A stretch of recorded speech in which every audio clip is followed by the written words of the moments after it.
Hello good morning बच्चों, class 4 के बच्चों। आपके लिए आज मैं परीक्षा के लिए, क्योंकि जैसे जैसे निकट हो रहा है समय, अब तो सारा फेस्टिवल आपका ख़त्म हो गया। अब जैसे जैसे दिन नज़दीक आते जा रहे हैं, आपकी परीक्षा आपके एकदम करीब होता जा रहा है। इसका कि आपको इंतज़ार भी होगा, क्योंकि बच्चे पढ़ते हैं तो परीक्षा ही आकलन करता है कि बच्चे में कितना ज्ञान का प्रादुर्भाव हुआ है, कितने ज्ञान उसको मिले हैं, कितना जानकारी उसको हुई है। इसको समझने के लिए ही परीक्षा होती है। तो अब आप अपने आप का आकलन कीजिए कि आपने कितना पढ़ा, क्या पढ़ा। अब देखिए कि इस बार आपकी परीक्षा ऑनलाइन होने जा रही है। ये ऑनलाइन परीक्षा में आपको ऑब्जेक्टिव टाइप के प्रश्न पूछे जाएंगे। ऑब्जेक्टिव का मतलब क्या होता है? ऑब्जेक्टिव का मतलब होता है वस्तुनिष्ठ, या इसका आप दूसरा शब्द लीजिए तो वैकल्पिक। यह इसका पर्यायवाची है, वस्तुनिष्ठ या वैकल्पिक। इसको अंग्रेजी में हम कहते हैं ऑब्जेक्टिव टाइप। क्या कहते हैं? Objective type.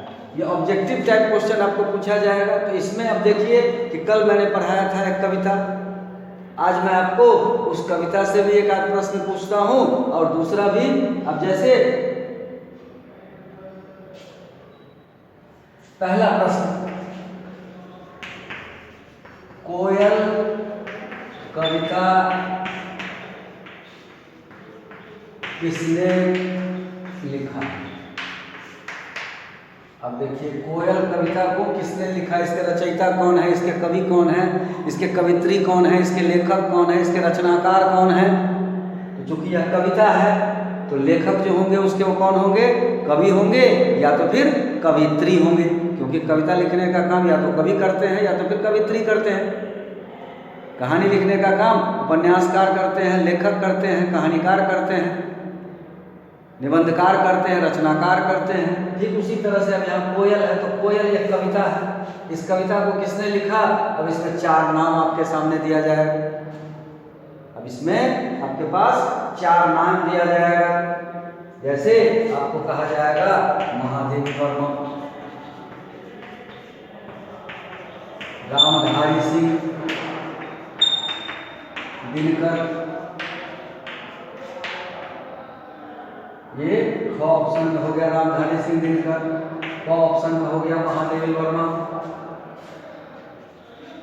उसके बाद एक ग ऑप्शन है, इसमें आप लिखिए सुभद्रा कुमारी चौहान।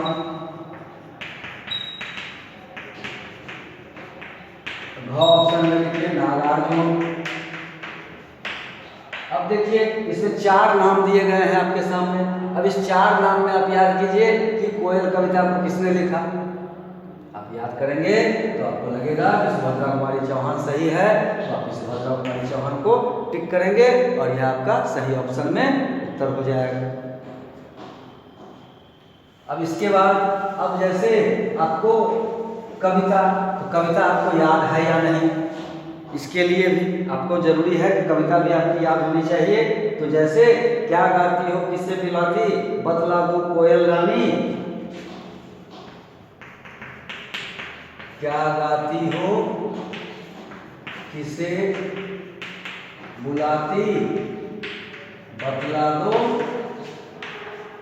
कोयल रानी। अब उसके बाद देखिए तो इसमें देख मांगती क्या, देख मांगती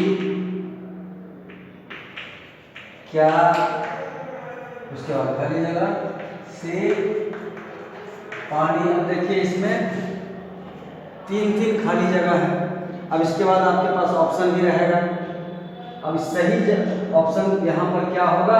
तो अब जैसे ऑप्शन में आपके क ऑप्शन में है धरती, मेघ, पानी, एक ऑप्शन ये है। दूसरा ऑप्शन है धरती, प्यासी धरती मेघ, प्यासी धरती मेघ, मेघ नहीं मेघों, ये दूसरा ऑप्शन है ख, यह है क। इसी तरह से और भी ऑप्शन है आपके पास, मेघों धरती प्यासी, दो ऑप्शन है, मेघो, धरती, प्यासी। इसी तरह से अब ये तीन ऑप्शन ही है मान लिया इसमें आपके। अब देखिए कि इसमें अब क्या इस कविता को आप याद कीजिए। अगर आपको यह कविता की 2 लाइन याद है तो आपको यहाँ पर क्या क्या शब्द होंगे। अब देखिए, धरती मेघ पानी, धरती मेघ पानी, तो ये गलत हो जाएगा।